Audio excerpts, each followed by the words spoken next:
Hi everyone, বন্ধুরা, এই রিডিংটা যদি আপনার চোখের সামনে এসে থাকে তো এই মুহূর্তে ইউনিভার্সের তরফ থেকে আপনার জন্য কী বার্তা আসছে সেটা দেখে নেব। তো চলুন দেখে নিই যে ইউনিভার্স এই মুহূর্তে আপনাকে কী গাইডেন্স দিতে চাইছেন।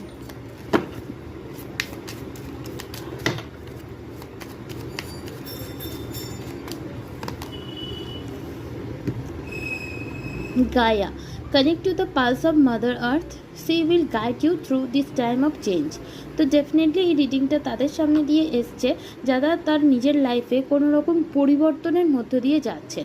কোনো রকম পরিবর্তন আপনাকে করতে হবে বা আপনার ইনটিউশন বলছে আপনার জীবনে ক্যারিয়ার হোক, লাভ লাইফ হোক, একটা চেঞ্জের দরকার রয়েছে। তো এই মুহূর্তে এই ট্রান্সফরমেশন বা চেঞ্জের জন্য আপনি হয়তো কিছুটা নার্ভাস হচ্ছেন।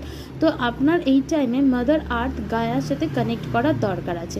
তো কিভাবে কানেক্ট হবেন? অবশ্যই চোখ বন্ধ করে মেডিটেশনে বসবেন এবং হাত জোড় করে মাদার গায়ের কাছে প্রে করবেন সে যেন আপনাকে এই চেঞ্জের টাইমে সে যেন আপনাকে প্রপারভাবে গাইড করে। তার সাথে সাথে প্রত্যেক দিন খালি পায়ে আপনি জমির ওপর হাঁটতে পারেন, ব্ল্যাক টার্মিনাল ব্রেসলেট ধারণ করতে পারেন, অথবা নদীর ধারে বা সমুদ্রের ধারে খালি পায়ে কিছুটা অন্তত 30 মিনিট থেকে 1 ঘন্টা পর্যন্ত সময় কাটাতে পারেন।